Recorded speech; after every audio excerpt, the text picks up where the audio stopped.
Hey, what's up, everyone? Today is June the 14th, 2013, and this is a Friday. As everyone should know, on Sunday is Father's Day. Father's Day is a day that we all recognize in this country as a day in which we pay homage to men who have had children who are fathers. I want to talk about the importance of the day to focus on actual fathers and not single mothers. I was blessed to be raised in a two-parent household. My father was around until his death 3 years ago, about 3.5 years ago, and my mother is still around. And I'm grateful that God allowed me to have a father like my dad. He was incredible. He was truly a provider and a protector for my family, and I will always value the love and the support and just everything that he has shown my sister and I and my mother. And I every day I think about him, and I ask God to give me the wisdom that he instilled in me to continue to move on in life and to pursue different endeavors that I want. I say that because every Father's Day, it seems like I kind of get into a debate always about people who grew up without fathers shouting their mothers out. There was an article that a young lady wrote named Miss Reese, and below I'll actually send a link to the article in which basically she says everything that I've been saying for the past few years.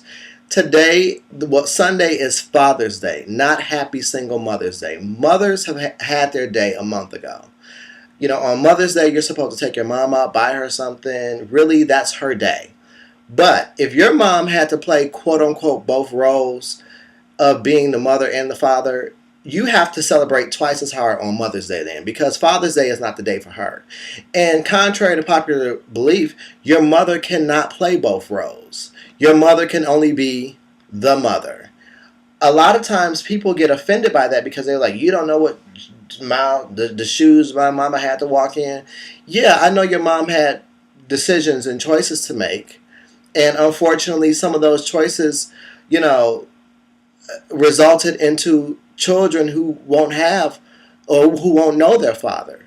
The fact of the matter is, one person got mad at me one time because I was kind of blunt, but I meant everything I said. I basically said my opinion about Father's Day and how it should be recognized for fathers only. And then he got on Twitter and he said, well, I'm ignorant for having this, outlook, and I'm ignorant for having this opinion. And I said, well, instead of asking, you know, celebrating Father's Day for your mom, you need to ask your mom, well, why did she sleep with somebody random and create you? Some people are born out of lust, some people are born out of love. And I know it must hurt to know that you weren't born in a loving relationship, or even if you were born in a loving relationship, that somewhere along the lines the love faded, and now somebody who should be in your life is not a part of your life. But I say that because your father may not have done anything for you. He may not have called you on your birthday. He may not have, been to all of your after school activities or whatever. But the one thing that he did do that we know is he was a part in actually creating life for you.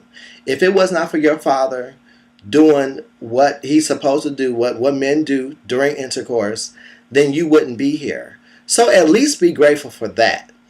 I know it must be a void in people's lives when they don't have that person that's around their father, but it's not Single Mother's Day. It is Happy Father's Day. And this is for everyone out there. Give father and give men a day so that they can actually be proud of and recognize, hey, this is my day. I should be more responsible, and I should take advantage of this great opportunity that I have to actually be responsible and to create another life. And I just hope that people really look at this day as a day that celebrates the importance of the role of the father. The other day I was watching on TV, someone is running for political office in Detroit, where I'm from, and she got on basically she was pleading her case why people should support her. She was like, "I'm a single mother." That is not a badge of honor. Like what? Like that's not a strong point to sell why you should be qualified to do something. If anything, that looks back. Why are you a single mother? What happened in your life in which you laid up with a man and created a child, and he no longer wants to be bothered with you, and he no longer wants to be bothered with the child? That is not a badge of honor. You don't get my vote just because you're a single mother. So I just say I'm not trying to bash anybody because we all have our flaws. We all have our weaknesses. But at the same time, let's not turn what is a weakness and let's not wrap it up in bows like it's a strength, because it's not. Being a single mother is not anybody's desire for the most part. Of course, there are some people who don't want to be married. That's different. But let men have their day on Father's Day. I'm curious to hear what your comments are. Like I said, the article that I read earlier, I'm going to put it below. I've been saying what she's been saying for the past God knows how long. And I'm just glad that an actual single mother wrote this article and was able to verbalize what I've been saying for the longest. So I would love to hear your comments, though. Comment below on the video. Also, hit me up on Facebook and all the other social sites. You can see it right there on the screen. And I would love to hear your comments. And even if they're bad, I want to hear them. So, let me have it. Until next time, have a good day.